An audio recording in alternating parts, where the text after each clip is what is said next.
Morning, good morning. Well, we're very glad you could join us this morning. We're so happy to have Kait Berger here. She's on staff. She's a staff therapist at Youth Services of Glenview and Northbrook. And this is a wonderful opportunity, I think, for all of us to think about, some of the things that the folks that we're working with, if you're a teacher or a parent or a therapist, these are, I think everybody who is dealing with families right now is needing to think about some of these things. So I'm thrilled to have Kait here. So before I introduce you formally, Kait, good morning. Thank you for being away. Yeah. A couple of logistical pieces. We have people hopping on as we go. We did have the event max out at 100. So in terms of Q&A, Kait, you said you have a break after an exercise where we might take a few questions. Yeah. Excuse me, and then we will go on from there, and at the end we'll do a formal Q&A. So if people have questions, there is a Q&A box at the bottom that you can write a question in. I'm going to track those, and then we'll go through them, and I'll ask them of Kait as we get, we'll just take them in the order in which they're received. But since there are 100 people, if there's questions, we may not be able to get to all of them, but we'll get to as many as we can. And my email's there too, so if we don't get to some things that people want to follow up with me, they're more than welcome to do that. Thank you.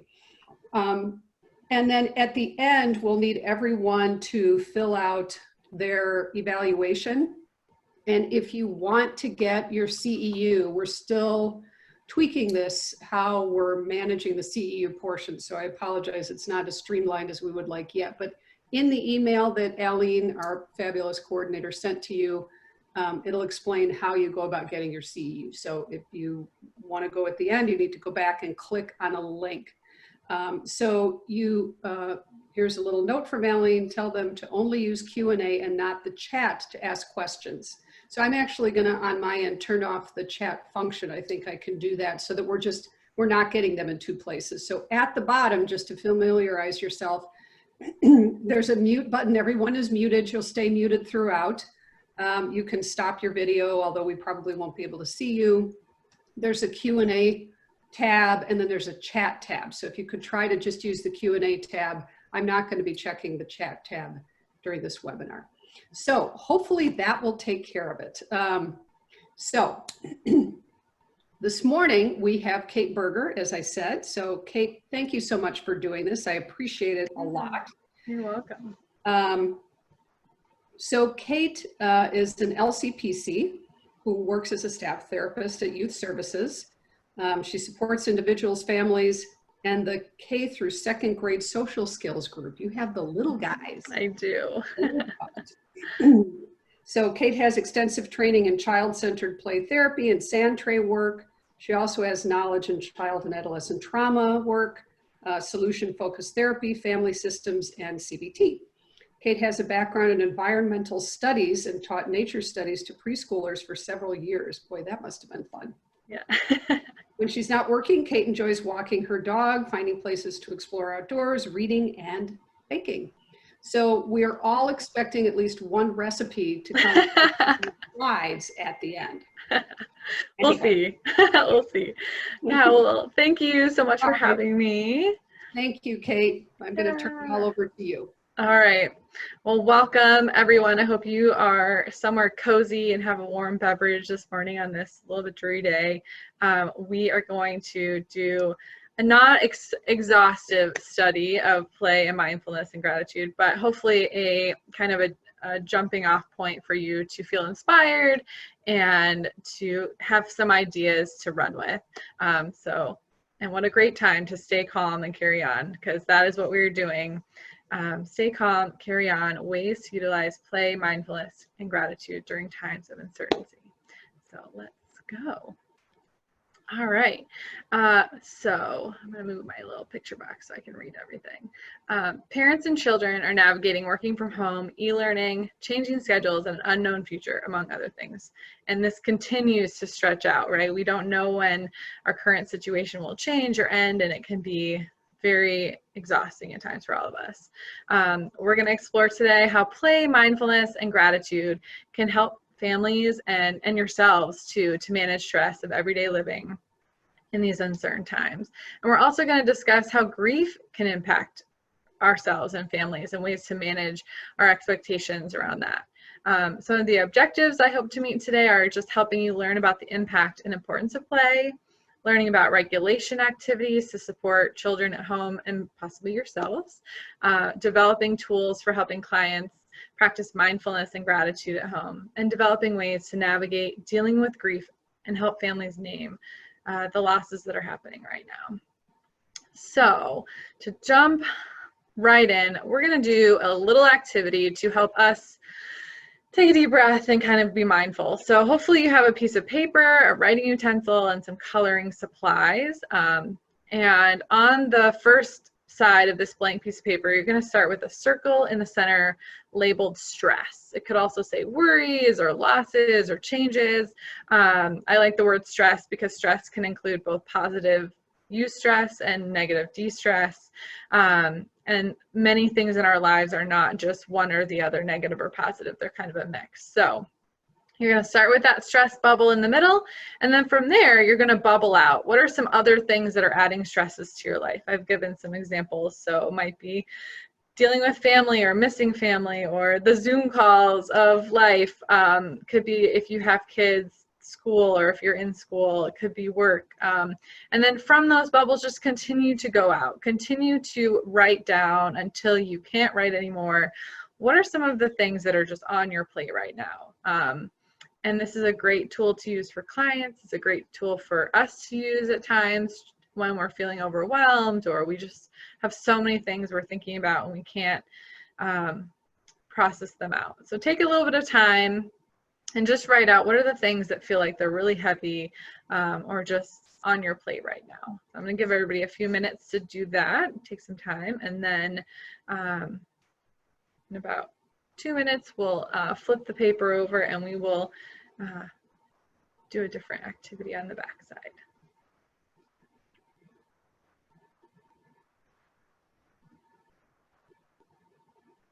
And if you're doing this activity with younger kiddos or families with younger kiddos, they can also draw what are some things stressing them out. They don't have to write it out. Sometimes words are hard for younger kiddos. So just drawing out or using colors to reflect what is adding stress.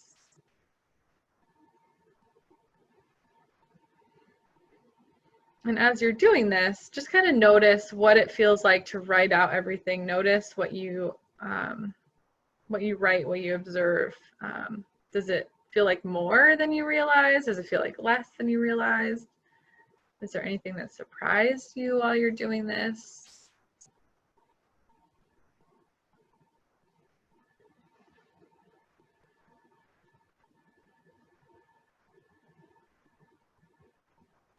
All right, I'm going to give everybody like 30 more seconds.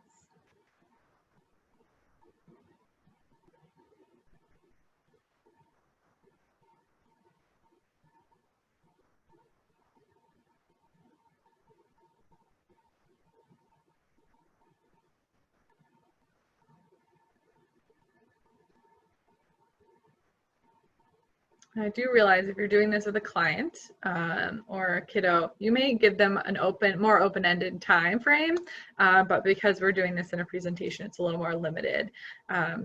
So it's okay to give people more time to work on this. And when they're done, to say, take a look, is there more you need to add, or is it, how do you feel like it looks right now? So take a moment to breathe out and just leave what you've put on that paper on the paper. You're welcome to look at it later and process, but right now we're just going to leave all the stressors on this paper, and now we're going to flip it over to the back side. And on the back side, we are going to use the colors. So hopefully you have some type of coloring utensils, color pencils, crayons, markers. Usually color pencils and crayons work a little bit better because you can blend and they can color over each other more than markers, but markers are fine too. And then on the back side, you're going to draw a place that just feels really calming to you. It can be an actual place. It can be imaginary. It can just be colors and doodles. It can include words. It doesn't have to. So things that feel calming and encouraging and relaxing to you at this moment. So this is kind of a little bit of my digital doodles that I put on here. But for you, what feels calming, what feels relaxing? So I'm going to give you guys a few minutes to do this. And again, this is not an art class that there is a finished project we're looking for. There's no right or wrong way to do this.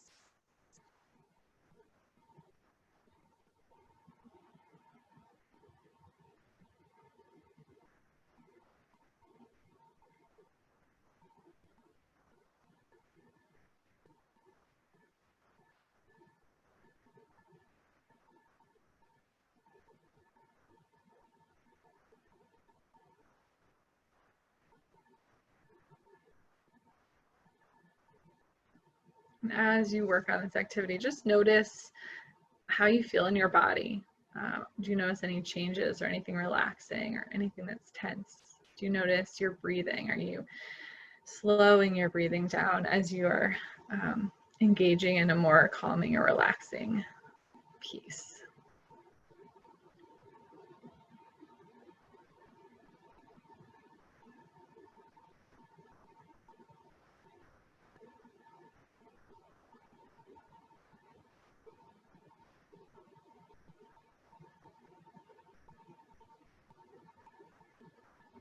And this could be something, if you're working with like a classroom of students, this could be a great kind of mental health break as well.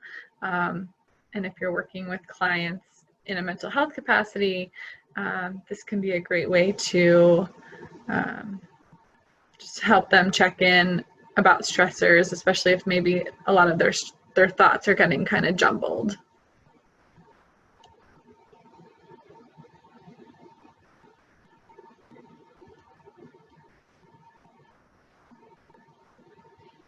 And then if I was doing this with a client, I would kind of close and just say, you know, take a look at this. Is there anything you feel like is missing or anything you would want to change or add? And then anything you notice from doing that experience. How did that make you feel? How do you feel now from when you started doing this activity? And now that you've tried it, you know what it feels like, you know what that experience was like. And I hope that this little mindfulness activity was helpful to you today and helpful for you to be able to focus as we move on. So yeah, so we're gonna keep going. Hopefully that brought some sunshine on this cloudy day to you of just being able to name the stressors and then kind of focus on the present moment, which is, you know, what mindfulness is all about.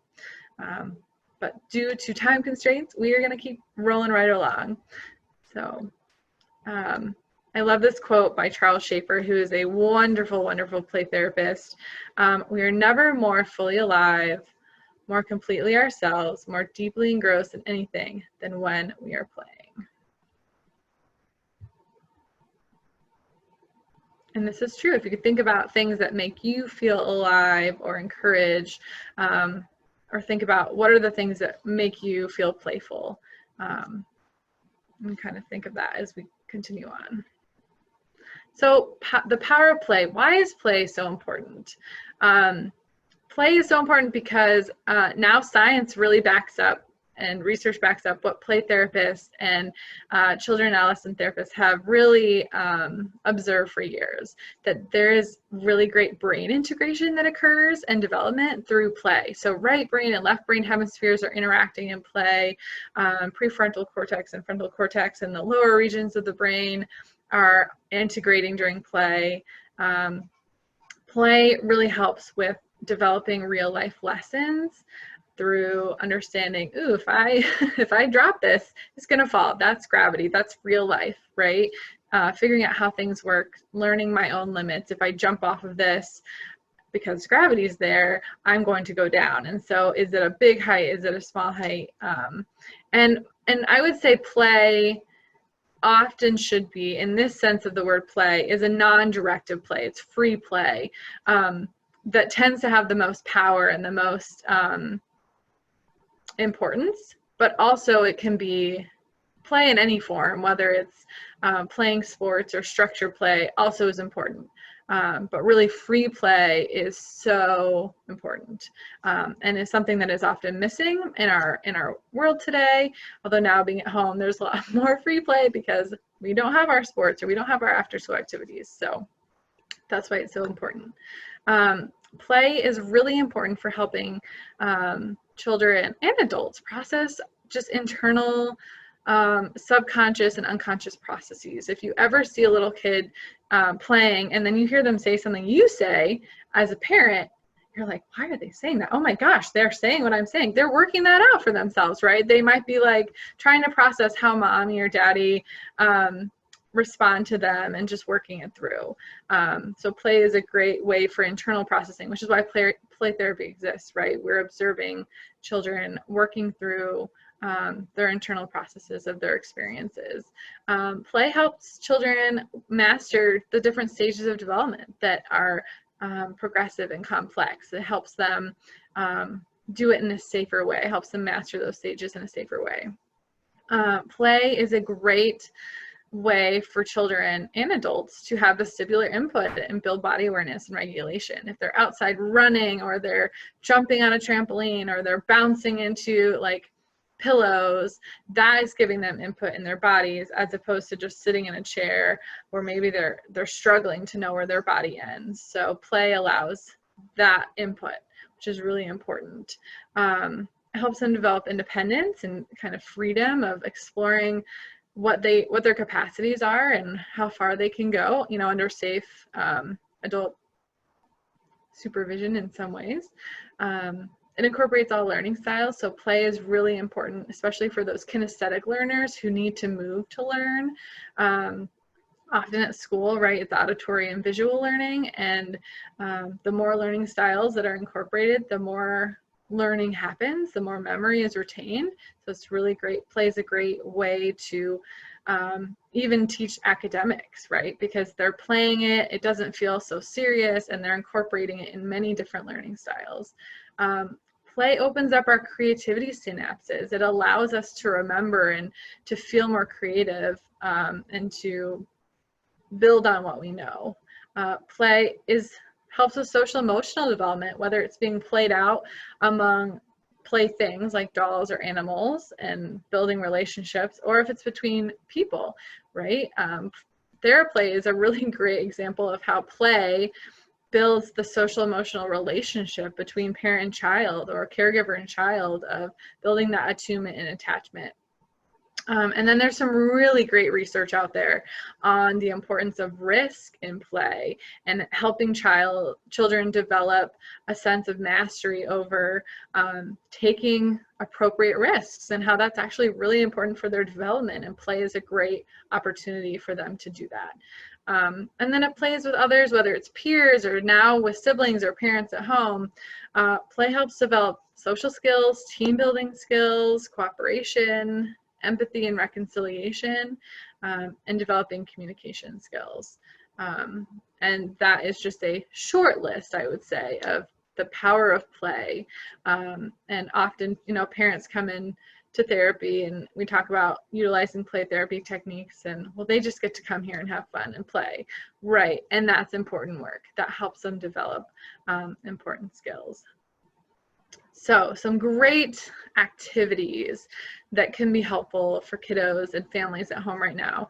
I call this adaptive uppers and downers in play. I'm noticing among my clients, some are very dysregulated and high energy and bouncing off the walls being at home, and some are more depressed and really having a hard time just even getting out of bed.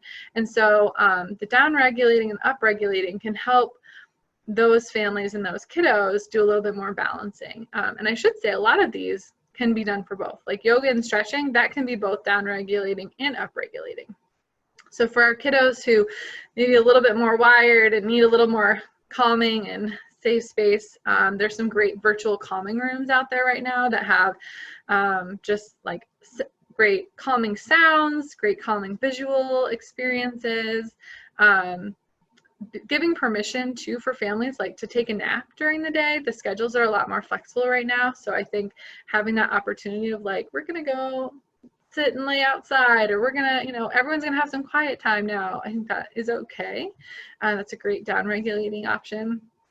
Lying and sitting outside, coloring and painting, doing some yoga or stretching, getting a hug. That physical kind of bear hug pressure from someone, when it is asked for and it feels appropriate, could actually be a really great regulating tool. Using sensory materials like sand or water, playing in mud outside and puddles, that can be down regulating. Again, can also be up regulating, so you kind of have to watch for that. Having soaring time, reading together, learning some deep breathing activities. That's something you can teach people through video, so that's great.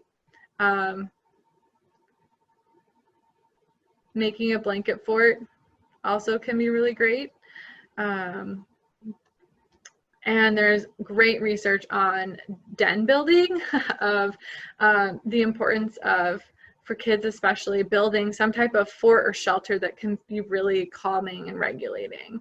And then if you have kiddos who just have that vestibular input need, digging or carrying heavy things can be really down regulating for them as well, which is important. Upregulating, I don't know if you guys have done Go Noodle on YouTube, but that is a really silly dance slash, more younger kids, but older kids could do it too, where they, you're pretending you're on a roller coaster, or you're pretending you're going to a silly party.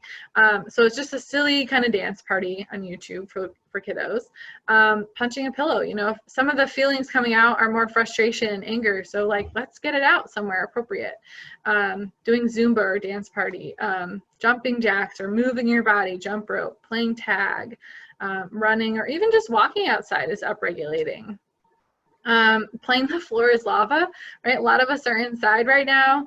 And so this is kind of a silly game where you can say, all right, everyone, when I say the floor is lava, you have to jump on something like the couch or the bed or a chair.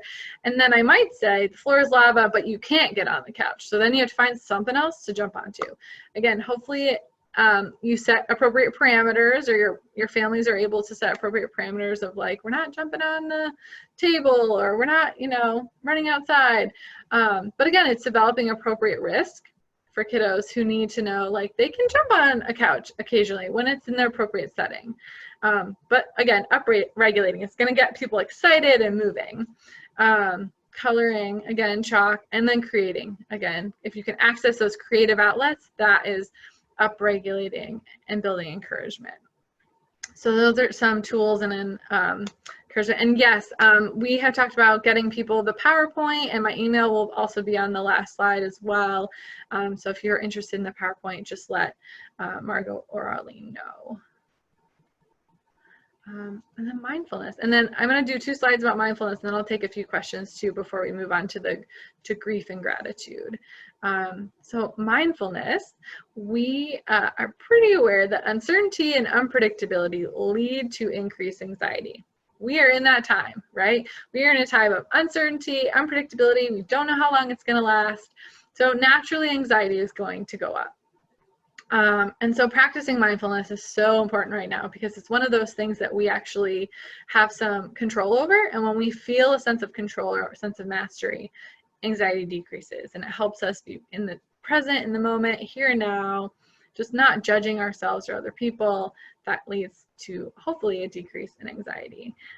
So the 3 things that I think are really important and kind of base level when I'm working with my clients, both littles and, through high school and parents, are learning some deep breathing techniques. That is a really simple way to be grounded and to, again, the nervous system, just to readjust it and help us slow down and reset.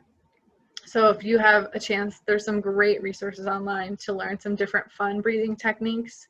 I have 2 that I'll show you. The dragon breathing that's listed here, which I often will say, make sure your kids go outside, but if you don't care if they're inside, that's fine, which is a big breath in. And then you yell out all of your intense feelings. And then you can do that a couple times. And then make sure you utilize the 5 senses too, right? Sense of smell, touch, taste, sight, and hearing. If you can incorporate the senses, that is a really great way to ground and be present. And the five senses could be just like being outside and noticing what are the colors you see, what are some things you hear. I think a great way to engage the five senses too could be helping your kiddos or your families create a scavenger hunt. And that could be like an I Spy game. It could be a scavenger hunt. It's something that, again, keeps them focused on the here and now. It's a little bit of a distraction. They can make it, or you can make it for them. And then you could incorporate using the five senses in those things. And then the third thing, full body engagement is really important, again, for being present right now, for grounding. I really love this chalk idea of just twirling and touching your toes and different ideas of getting your body moving.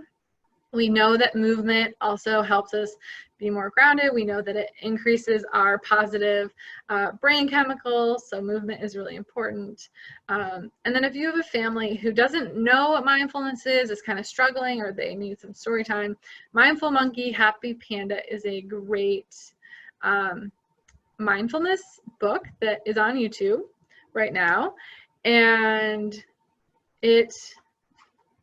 I mean, you can buy the book as well. It's a really great book, but I think it's a really great way for kids and parents to understand what mindfulness is. And so it talks about the mindful monkey is learning from the happy panda how to be present and how to be focused on the here and now. So yeah, so that's this first phase. And then I have just a few more ideas for mindfulness. So I'm gonna go to the next slide. I can.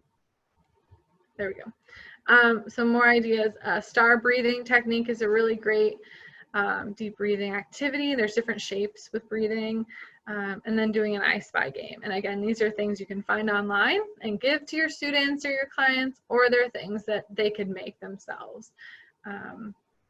So I'm just going to pause right here quick before we move on to our talk about grief and gratitude, and just wondering if anyone, this is kind of our midway point, if anyone has any questions right now, just to check in really quick. You can pull up the questions. No open questions. Okay. Yeah, I think looks like folks are keeping up. So doing good. Okay, great. All right, well then I'm going to transition into, okay, there is a question. What are ways to adapt this to college students and adults? That is a great question. I love working with college kids. I think we underestimate the playfulness of college kids and adults. I think we have forgotten how to play, and so I think doing a little bit of gentle encouraging of like, well, let's try it, right? Let's try. I think definitely focusing on deep breathing techniques and just being really present in our bodies and noticing when we breathe in and we breathe out, and teaching them how to do actual belly breathing. I think body scans are really great for college age as well, of like noticing, and progressive muscle relaxation, noticing where their body feels tight and where they can relax it. I think mindfulness, incorporating the five senses, if they're able to be outside or even just open a window, that is a really great way, I think, for adults and for college kiddos to be mindful and to be present and to be able to relax.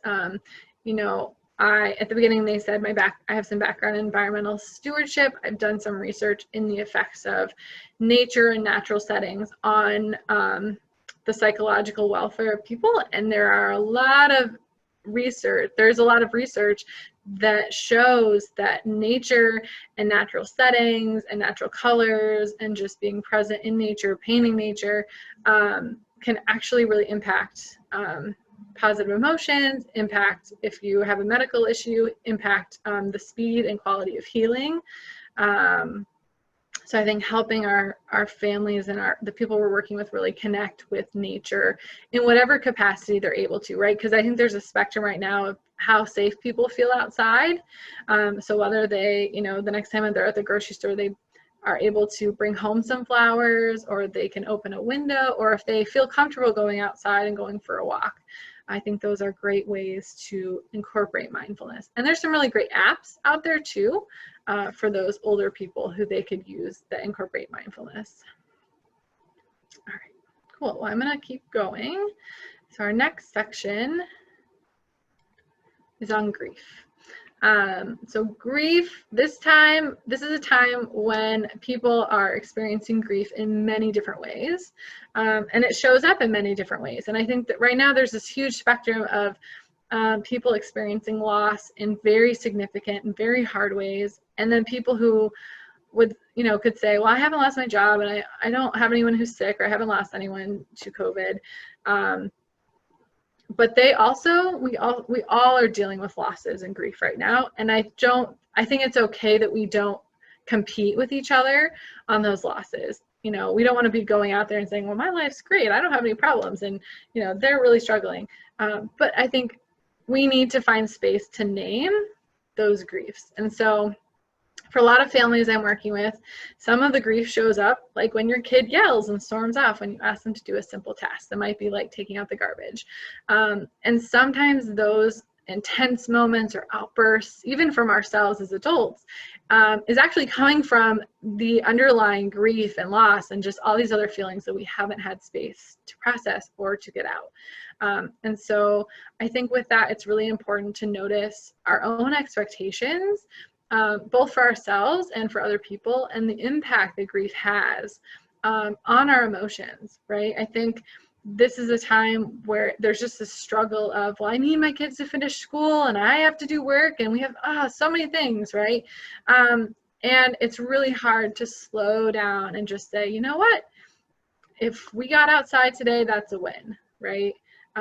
Because there's so many feelings happening. There's so many new obstacles that we're trying to overcome, that just noticing, what are my expectations? Do they feel realistic? Do they need to be lowered a little bit? And I do think having clear expectations and guidelines at home, or as a teacher or in your job, is really important, especially when those are communicated clearly to your family or to others. However, we also really need to be flexible and to offer forgiveness at times when we lose it, or when our expectations go unmet. We know that when expectations are not met, that often leads to conflict. It often leads to feelings of grief and feeling upset. And so it's really important to just reflect, ooh, maybe that's why I'm feeling a lot of grief, because I have these expectations for my family, or for what my job should look like, or for what my kids should be doing, and they are not being met right now, and that's okay. So then I think it's really important to, love Dr. Dan Siegel, to name it, to tame it, right? Help kids and yourself and your clients and the people you work with acknowledge the losses that they are experiencing around the current world events, no matter how small. And it could be on a global scale, and it could just be really personal. Like, I didn't get to go to this really fun trip over spring break, which for some people may feel really silly and might feel like, well, that's not that big of a deal. But for some people, that is a big loss. And so it's important to be able to name those losses. I think it's important too to recognize the feelings associated with grief look different for different people. For my husband, his grief looks like depression and sadness. My grief gets really irritable and angry.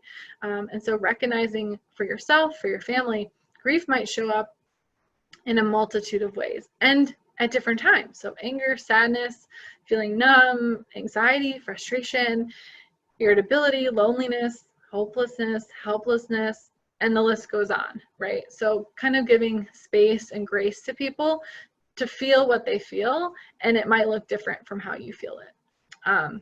I've also found that it can be helpful for clients, especially littler kiddos, but even adults, that you might have to give them a menu of what is lost or missing, because they might have a lot of feelings and they might not be able to say, well, I'm feeling really bad because I'm not in school, So you might have to say, I wonder if you are missing being at school with your friends. I wonder if you're missing not playing that sport this season. I wonder how you're feeling about summer coming and maybe not going to the pool, So you might have to do a little bit of that listing and naming and creating a menu to access some of the feelings that of losses that maybe are harder to identify.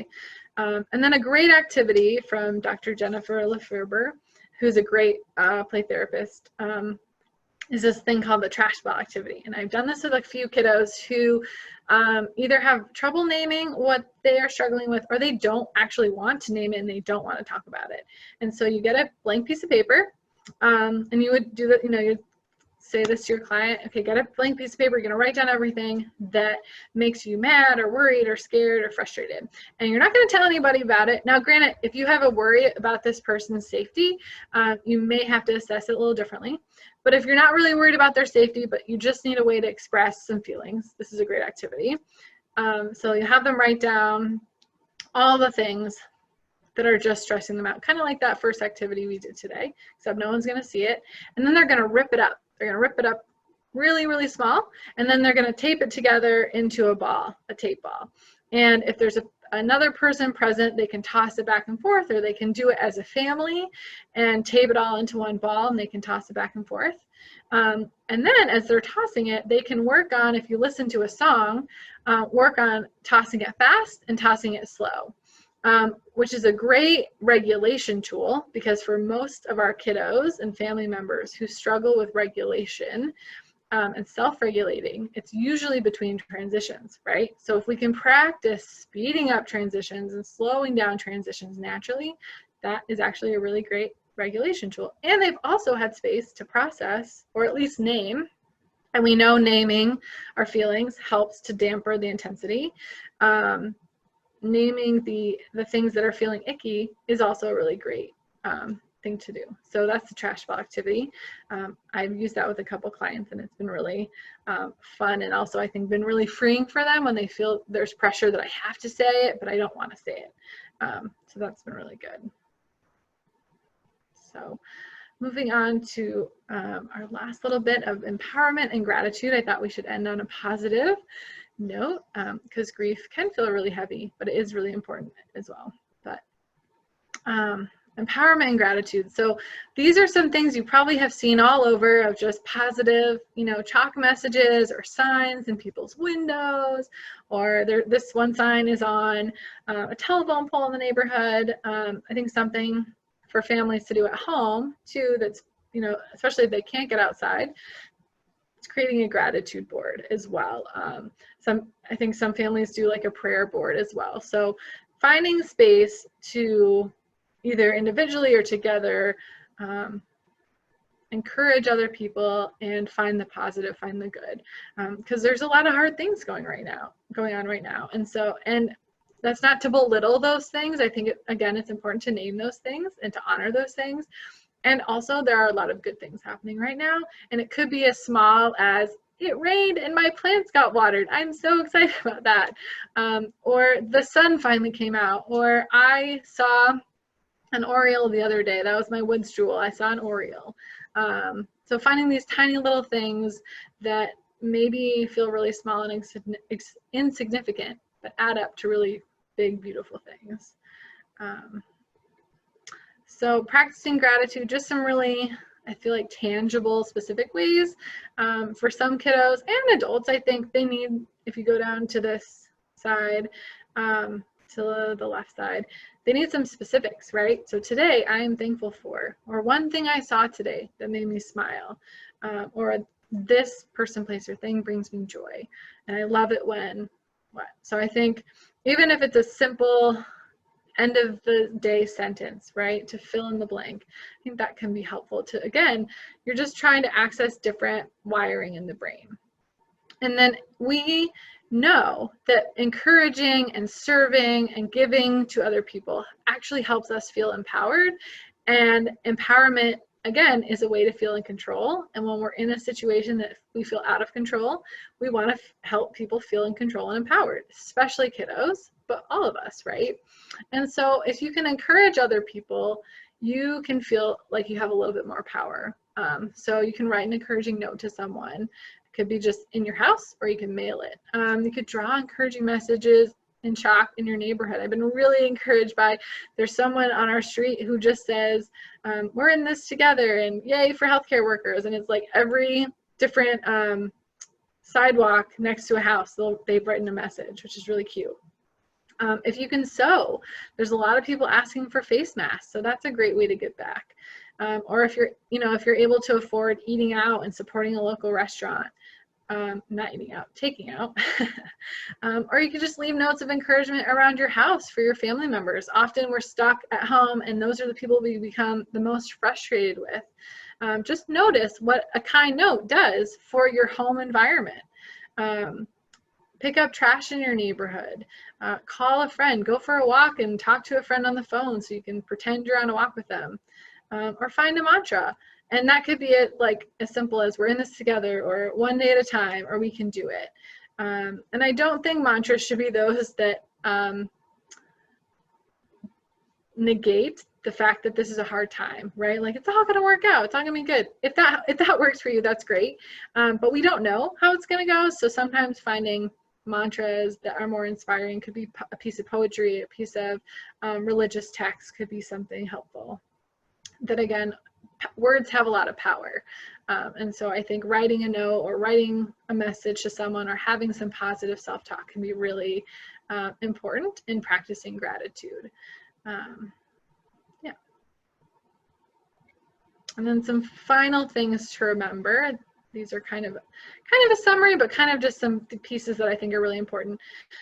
For us as caregivers and us as people working with children or their families, we also need to remember to breathe.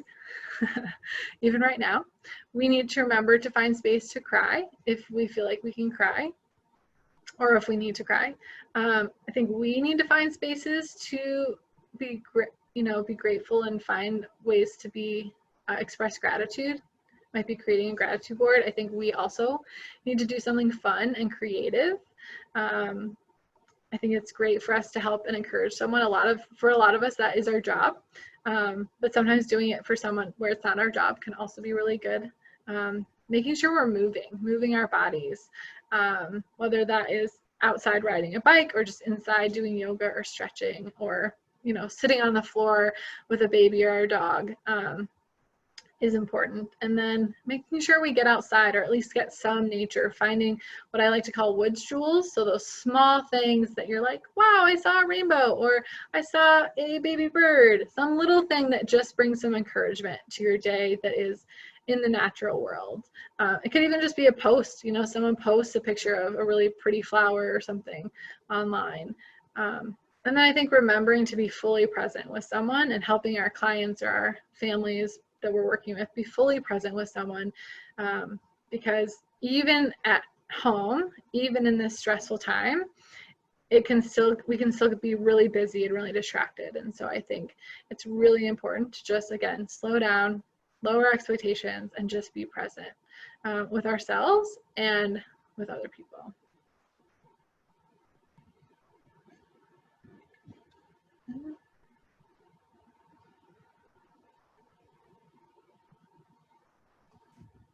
Yeah, so I think I wanted to hear, before we get to questions, I wanted to hear from you guys, some other ways that you have found encouraging for you, because I know you guys would have a lot of things to share. And again, I think this is a great moment to feel empowered. So what are some things for you as listeners, as we kind of come to a close, that have been encouraging for you or helped you be able to practice gratitude or feel encouragement? All right, I will actually unmute folks, because I think sometimes it's easier to do it that way. But keep in mind that we have a lot of people on the call, so we're going to try this and see how it works. So as people are considering that, and you can also write in the Q&A box, so one of the things I've noticed with families or moms that I've worked with, they've had some questions about particularly kids who have extra needs, kids who are on the spectrum, kids who are have sensory processing issues. This has been really complicated. Or for super little kids who don't understand why they're not able to go to school anymore, Right. why they're having to stay inside, why they can't see their friends. They may be feeling punished, Mm-hmm. like they've been bad in some way. So do you have some extra thoughts about how you might intervene and help out some of those kiddos? Yeah. I definitely think being able to just sit down and have conversations, kind of even conversations that continue, is important. Just about, um, you know, there's this illness out there, and we're trying to keep people safe, and we're being home, and you're not in trouble. There are some actually great resources online that I've seen of just little cartoon videos that people have put together. I think I saw someone actually at our agency, her grandmother wrote a book for her 1-year-old about this current situation and not being able to give grandma a hug and what's kind of going on. And so I know there's a lot of great resources that are out there, specifically for younger people or people who maybe need some additional understanding of what's going on. Yeah, and I think for families, being willing to sit with their kiddos when they're confused and just be like, yeah, like this is really tough, and we're doing what we need to do, and we're just going to kind of wait and see what happens. I think sometimes the confusion, we want to have answers, right? We want to know how to give a straight answer and kind of fix it. And I think it's okay to sit in the unknown a little bit and to sit in the but I'm here, we're here together, and that's okay. And no one's in trouble. We're just doing something new to make sure people are safe and healthy. Yeah, that's great. Well, and the other thing is, I've heard not lots, but some parents talk about how they have been complaining, which I can really appreciate, complaining right in front of their kids about how hard this is. So Yes. it's a little challenging. So probably a good idea just to remind people not to do that too. Yeah. So I think for parents to find Yeah. space to process that is maybe separate from their kids, and then appropriately process with kids of like, yeah, this is hard for me too, right? I might be feeling sad, I might be feeling mad at times too, but then finding that appropriate space to be mad or sad, that maybe isn't within little kids' earshots, for sure. Yeah, for sure. So we do have a few questions, so why don't I read some of those for you? One person said that they really are liking the activity, and please feel free if you have a question or something, if you could pop it into the Q&A box, then we'll just follow that along. So there's a question, what are ways to adapt this to college students and adults? Yeah, I think I answered that one. That came after the mindfulness one. But yeah, I think, like I said, for most of these, I think we underestimate the importance of play for adults and for our college age students, and helping them try things, right? Figuring out for them what makes them feel encouraged, or what is a way that they feel creative. So giving them some space to identify that, and then connecting them, introducing what mindfulness is and how they can use that too is important. Perfect. Okay. I really like the idea, this is from Annie, who's one of our staff. I really like the idea of the trash ball activity. Can you give more instructions on how to tape papers into the ball? Yeah. So after you rip it up, again, you're working with kids. There's no right or wrong way to do it. And I think it's really important to let kiddos and families know that, again, that's building a sense of mastery, right? They have to figure out what it looks like. But if they rip it up, they're just going to kind of crumple it together, the broken pieces, into a ball, and they can kind of use tape to tape it into a ball. So it's not going to be a beautiful masterpiece, right? It's torn up papers and tape. But if they can somehow crumple it together and tape it into a ball, or they don't even have to tear it. I think tearing is a great act for them to kind of get out some of that feeling of this is frustrating and I want to do something with it, but they don't have to. If you feel like their capacities maybe on taping ripped pieces isn't great, they can just crumple it into a tiny ball and then tape it up. that's fine too.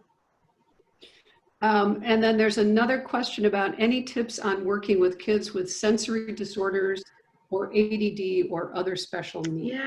Yeah, I definitely think, and again, I think if you go back to, and I can send out this PowerPoint, I really think the regulating tools of sensory materials and moving our body, moving heavy things, can be really important. So if you can help parents partner with, well, what space, I know some of the issue right now is, do you have space where they can move their body? Do you, some people don't have a yard right now, so that's hard to get outside. So I think adapting what works for those families. I did an experiment. We were talking about anger with a client the other day, and parents were willing to work with me with creating a baking soda vinegar volcano to talk about anger. And this kiddo has some special needs, and he really got into that creativity. And I think, if he got a little bit of the understanding of what anger was, that's okay. He was engaged, he was focused, he was able to stay on the video, which is a hard thing right now.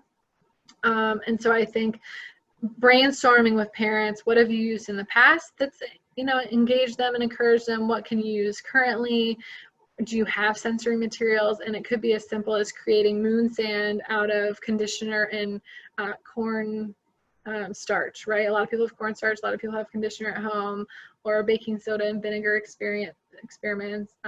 If it's a kiddo who needs some heavyweight sensory experiences, I think if they're able to go in the woods and like lift big pieces of wood that they, hopefully they can't throw it and they won't hurt themselves, or they can, you can do some things where you push against a wall, right? Or you push on a table, so you're not punching things or kicking a wall. You can put your feet on the wall too and kind of push into the wall. That's a great sensory activity. And again, I fully will highlight getting those kids outside, I think is really important. Or if they can't go outside, the den building inside is a really great resource. But I think it's really important to partner with parents, especially parents are with these kids all the time. They really know what their kids need. And so figuring out what's worked in the past, what materials do they currently have that we can work with? Because we don't have all the materials at our hand or all of our resources. So I think thinking outside the box, and you as professionals might have to try something at home and see, oh, this might translate well with this client, and see if they can do it in their home. All right, just to practice some different things and think of them as little experiments and see what works and what doesn't. Yeah, exactly. Yeah, those are great suggestions. All right, here's another one. Can you offer any ideas to help a kindergarten age child who doesn't like e-schooling now and is refusing to do many of the assigned activities? Boy, that down to kids all the way to really good students in high school and college too. I mean, my kids are high school age. I have nephews who are college age, and I hear it all across the board. Yeah, this is just tough. Stuff goes into a black hole. It's fine for kids. So do you have thoughts about that? Kindergarten age in particular. But again, I think I come back to, can you work with parents to lower expectations a little bit and work with the teacher to lower expectations? I also think there's a great, if they have, I don't really believe you have to do schoolwork in kindergarten. I think that is our Americanized system, but I'm going to get in trouble probably for saying that. I think play and nature are great learners. So if there's a way to incorporate what they're learning into a different adaptable way, whether it's outside or, if they can do their e-learning outside or something like that, that could be helpful. I think kindergarten is especially tough, but I have some junior hires and high schoolers who are just not doing schoolwork. And as a mental health professional, I think my most important thing is, are they functioning? Can they get out of bed? Can they eat food? Are they showering, right? Maslow's hierarchy of needs. You can't learn if you're not feeling safe or taken care of. But I think, working on being flexible and figuring out what are some other options. I do think you could take a behavioral stance too, of like, can you do a little bit of work and earn a reward? And that reward may just be you get to go outside for 10 minutes if you do this much schoolwork, or you get to have a snack. But I know for a lot of parents, it's really hard because they're also working and their kids are doing schoolwork. And so it's kind of like, well, they need to do schoolwork because I'm working. And I think there's not really an easy answer to making it happen, unfortunately. Yeah, I've worked with a couple of families who were moms, and one couple and one mom who decided, the best thing to do was just flip the day.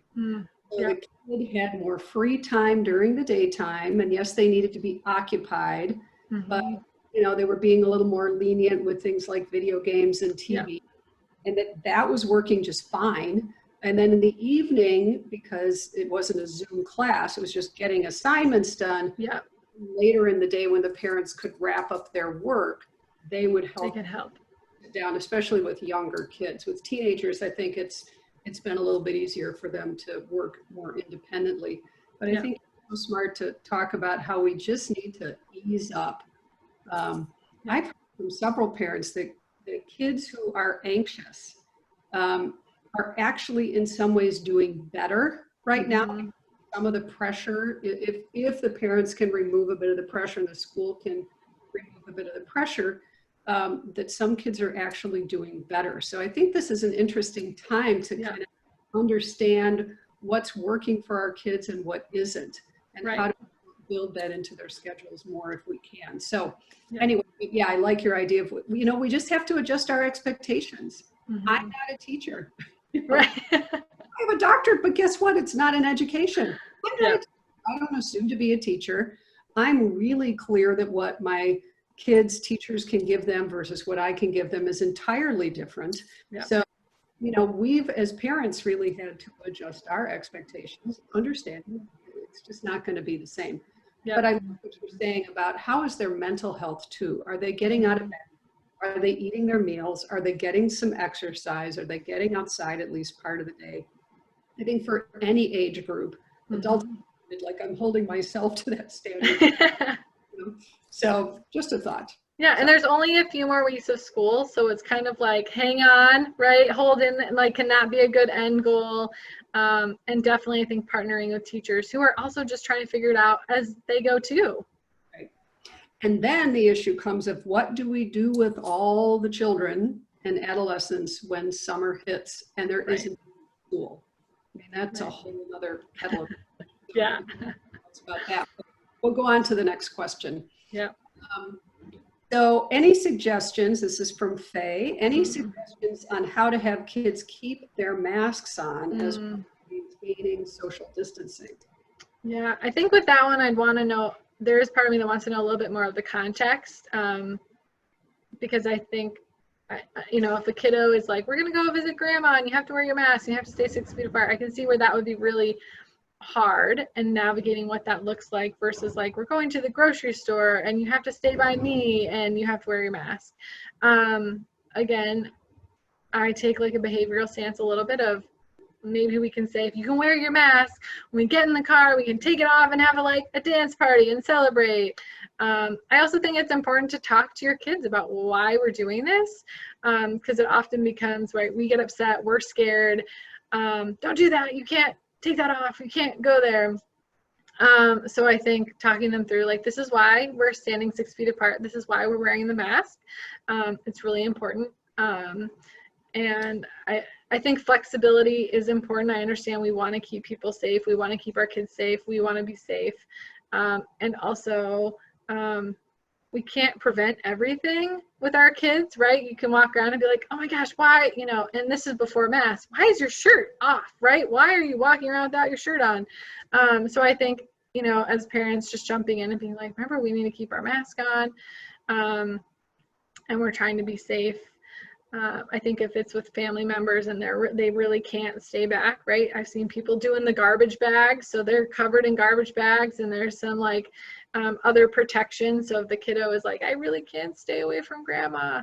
But yeah, I think this is a tough one, and I think for kiddos and parents, this is a grieving piece, right? Of like, we are people who need to be connected physically and emotionally. And I think this is a really hard time for a lot of people right now. I have a niece who is a hugger, and she is just really struggling right now with not being able to have that physical connection with people. And so I think, you know, in general, I can offer you have conversations, you keep practicing, you keep going back to it. And there are going to be kiddos and family members who just really struggle with it. Yeah, for sure. Okay, yeah, the mask is tough, I think, for many age groups, teenagers too. Mm-hmm. And one of the things that I hear parents talk about is, you know, how to talk to their kids about the masks. Mm-hmm. Because what we don't want to do is scare people, you know, scare Right. kids, right? Because they're already feeling anxious. They're Right. right. Right. Up on the anxiety, right? So, you know, what do we do? How do we Right. talk? Yeah. And I think for me, a big, you know, unless you are a person who is at risk, I will often talk to kiddos of like, you know, we want to care for other people. And so we want to make sure that we are taking care not only of ourselves, but of other people. And so a mask is a way to protect ourselves and other people from spreading, you know, like just like if you have a cold, you don't want to spread it and you don't want to get it from someone. And so we're taking care of people by doing this. That's why we wash our hands. That's why we want to stay 6 feet apart. And we want to be sensitive to other people's, you know, because I think people have different, there's a spectrum, right, of people's comfort level with where they wear the mask or how far apart they stand. And so I think respecting what the governor has said and what the boundaries are when we're out in public. Yeah, for sure. I've seen so many kids in our neighborhood riding their bikes. They've got their helmet and their mask on, and Mm-hmm. I'm very glad. Yeah. So here's something from Megan Mann, who just joined us recently.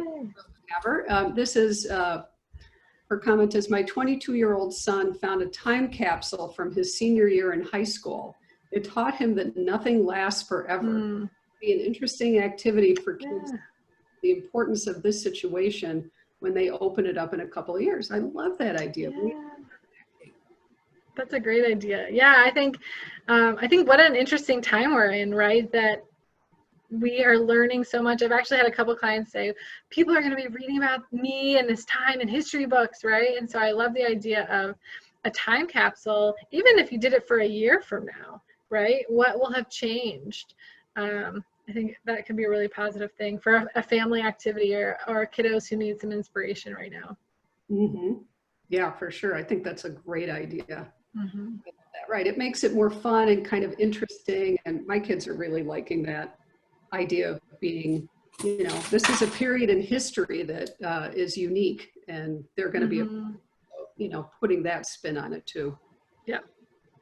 So this is from Anonymous. So how do we take into account the concreteness of younger children who cannot recognize the different situations they may be presented with?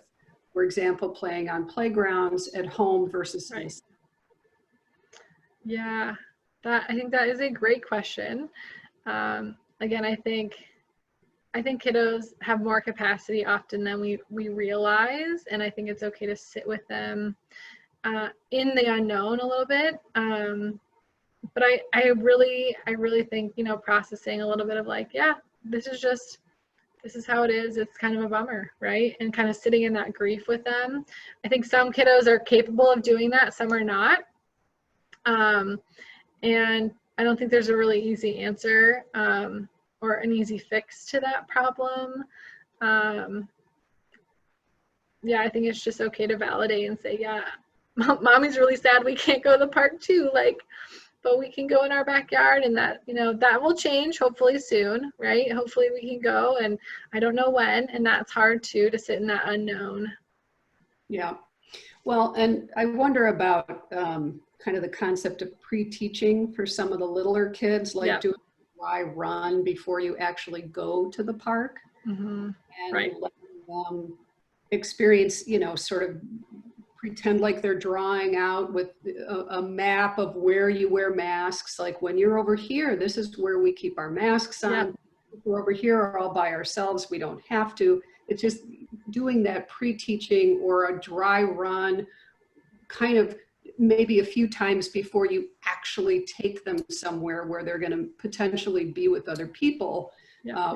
Taking them at an off time might help them understand a little better so they don't get into the situation and they're all excited and ready to play. And And they can't.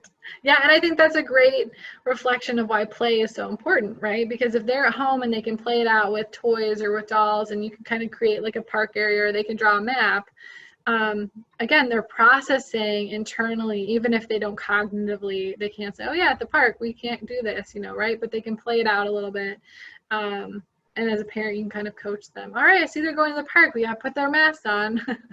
Right. Because it sounds like the parks are going to be opening up relatively soon.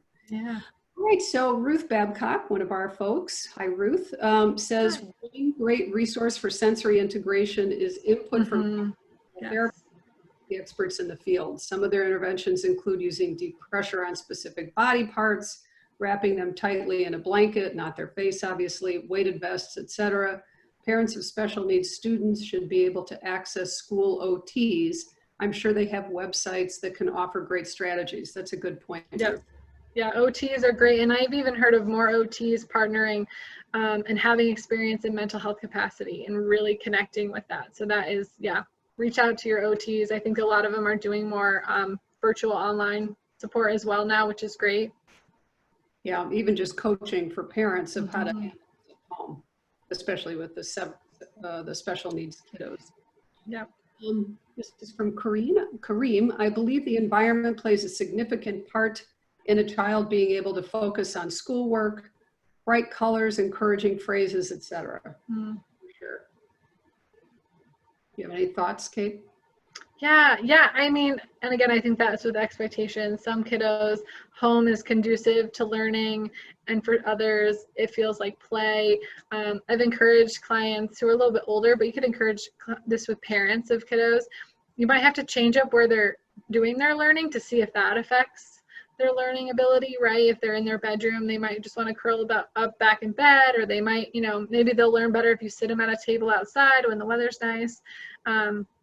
Or changing up schedules like you were saying, Margot. So yeah, I think the environment can definitely impact that. And also, being flexible and adjusting and changing expectations is really important. Yeah, that's a biggie. So this is from Faye also. I was thinking about when we return to the office, when working with kids, masks and play therapy in office, can't do trash ball between us. I would say you could. You just have to wash hands before or use hand sanitizer, right? Because hopefully you're coming in but again, that's your comfort level, right? Or you could kick it between yourselves. You don't have to toss it or touch it. I think that's a comfort level for people. Great. Yeah, this whole idea of how we're going to return back live is a whole yes a whole other topic. Yeah. All right, this one says collaborate on a weekly family journal. Sounds like a nice idea to record what it's like during this COVID time. It can be recordings, drawings, etc. Just nice family. That's a great idea. Yeah, I love it. It sounds like a great idea.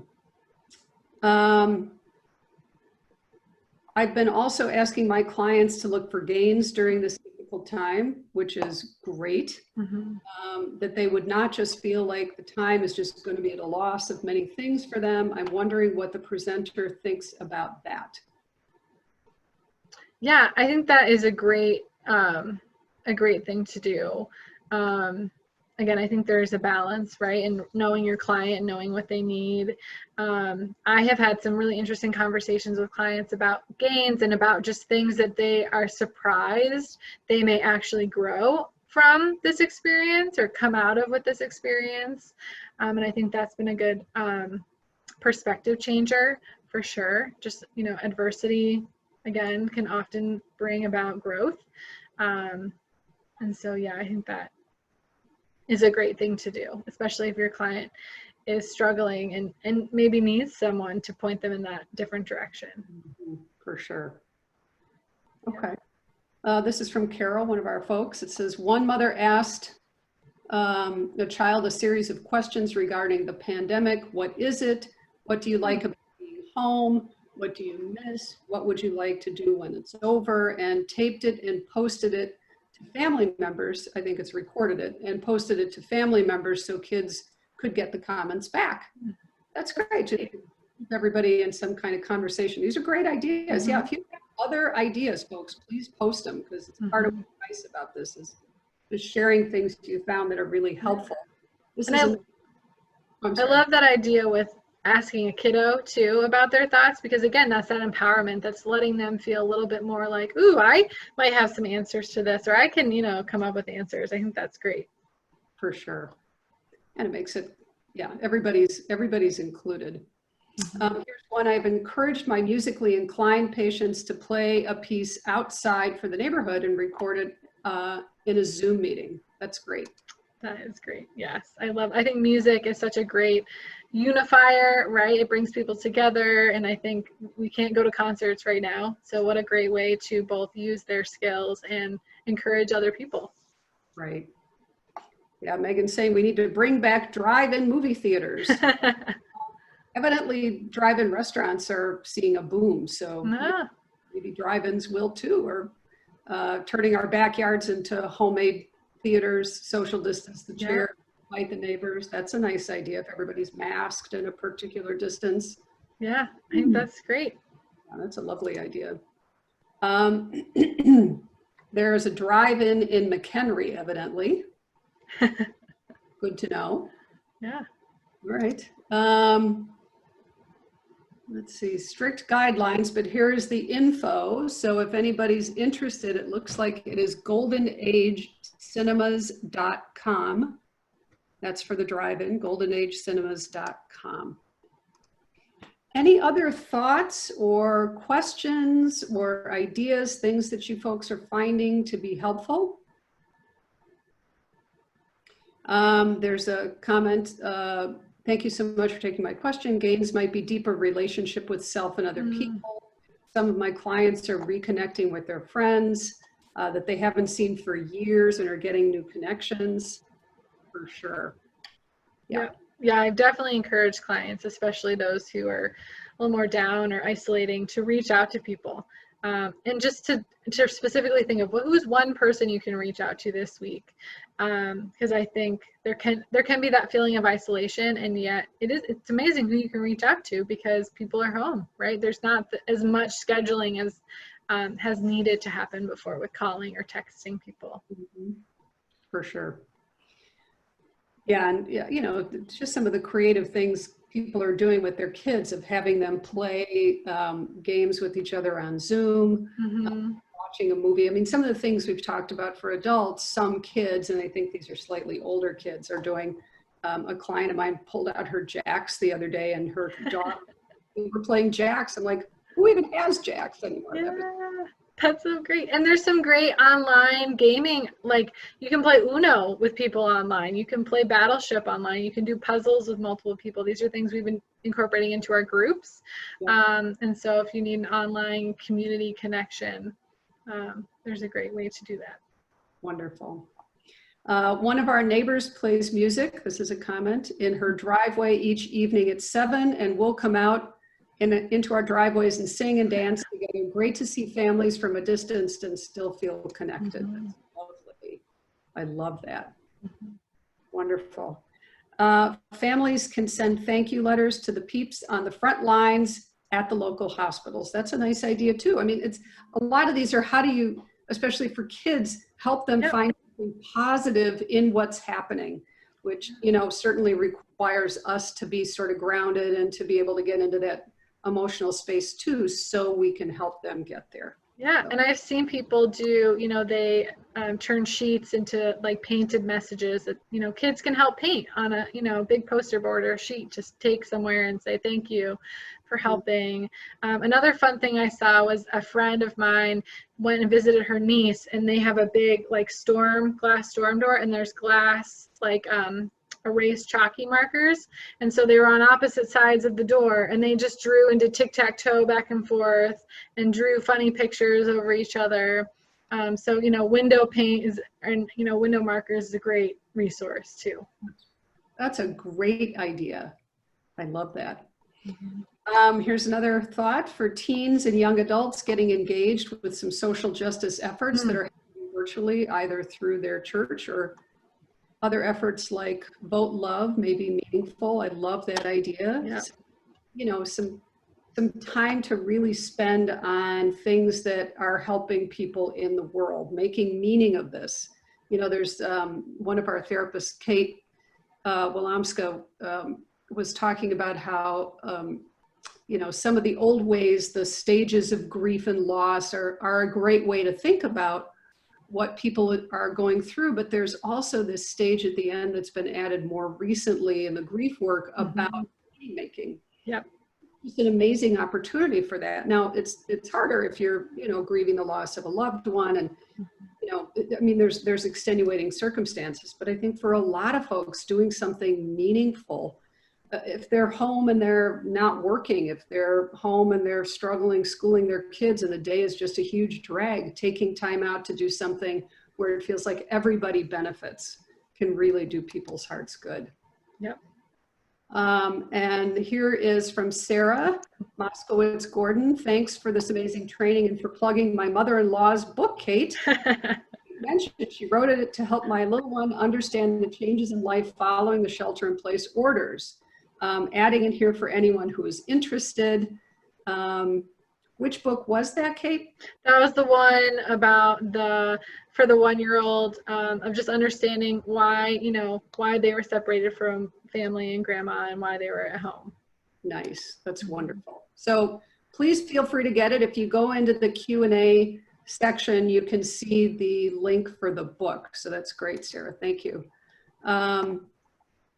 And we have intergenerational interactions can happen over Zoom or other platforms. Okay to ask parents to reach out to others who may have more time. Oh, help to read to children or engage them when the parents are busy.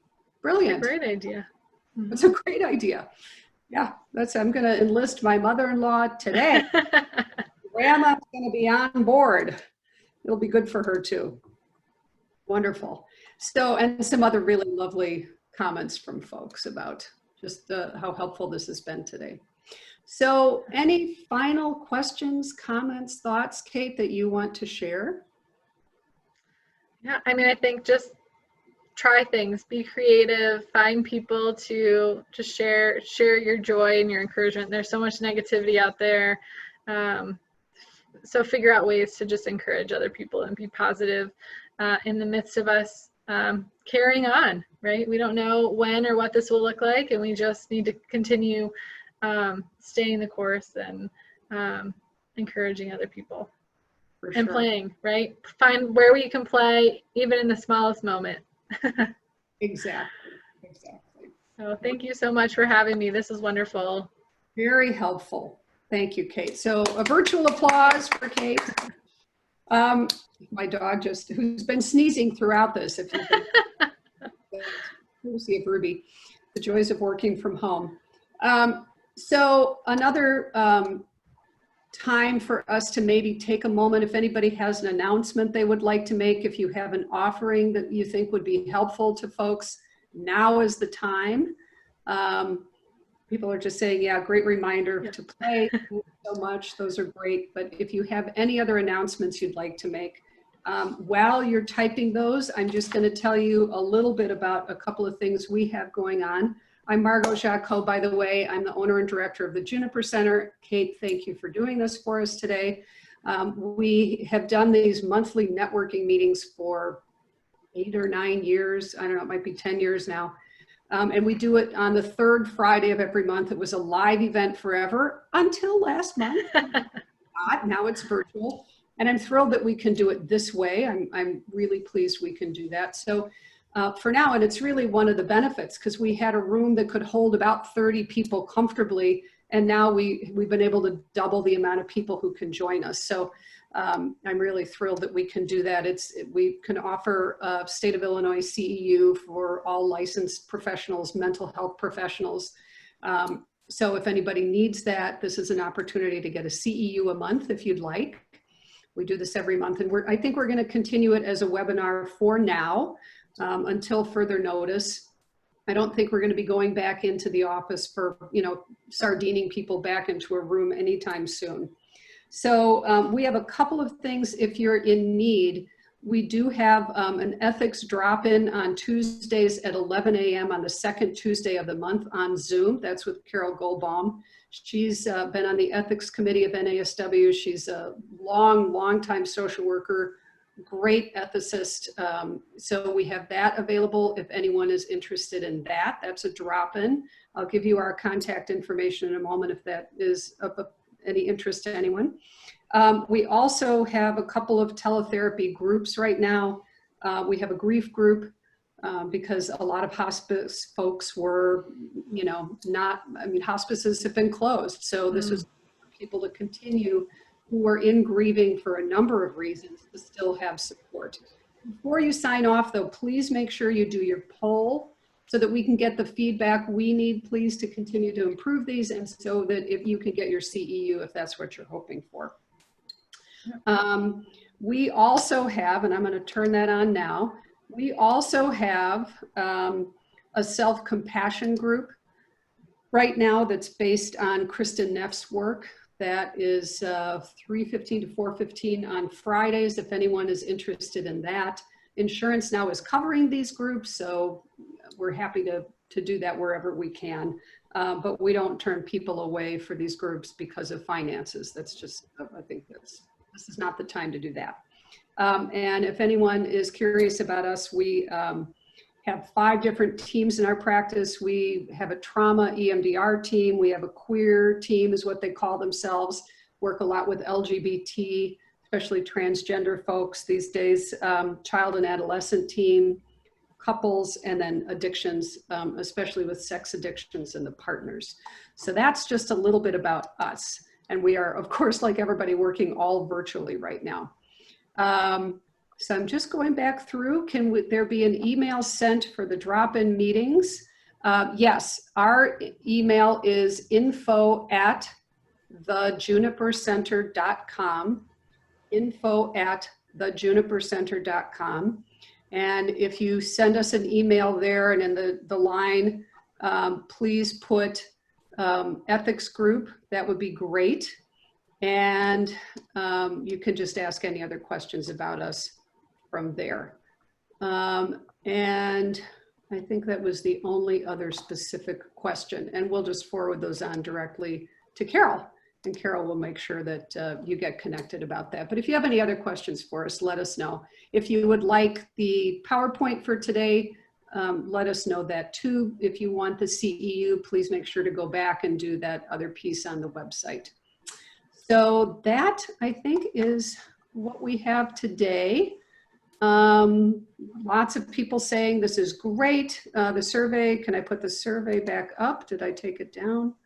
The survey should be up for anybody who needs it. So I hope all of you are able to have a good week and a good month. We will be doing another presentation next month. We do these, as I said, once a month. We had originally had a different presenter presenting for next month, but it turns out you're going to spend an hour and a half with me. So it'll be 90 minutes. And we're going to do a follow-up to what Rhonda did last month, which was an introduction to somatic experiencing. We're going to dig in deeper and talk more about specific interventions you can use with your clients and that your clients can use at home. So Rhonda did such a nice job of looking at the theory. If you didn't get to attend that, it's available on our website. You can always go back and be able to view that, and then we'll do another part next month, but you can still attend next month. Even if you didn't see Rhonda's piece, it will be self-explanatory. So it'll be client interventions from a somatic perspective, really helping people manage their nervous systems, manage anxiety, stress, fear, so that they're not feeling as much like they need to overeat, overdrink. They're not as irritable, not handling their anxiety and depression in those ways. So, Kate, any final questions, comments, thoughts before we end for the day? It's been a pleasure. I hope you guys, as leaders in this field also find the space to just play and be mindful. And because again, you need to feel encouraged, right, in order to lead the people you're working with. And so I think it's important for us to remember this just as much as it is to coach our clients on this and work with our clients on this. For sure. Thank you. Well, thank you, Kate. Thank you all for joining us. We're going to leave the poll up so that you can finish up for anybody who needs it. But we will look forward to seeing you next time. Everybody be well, take care of yourselves, and we'll hope to see you next time. Thanks so much. Bye.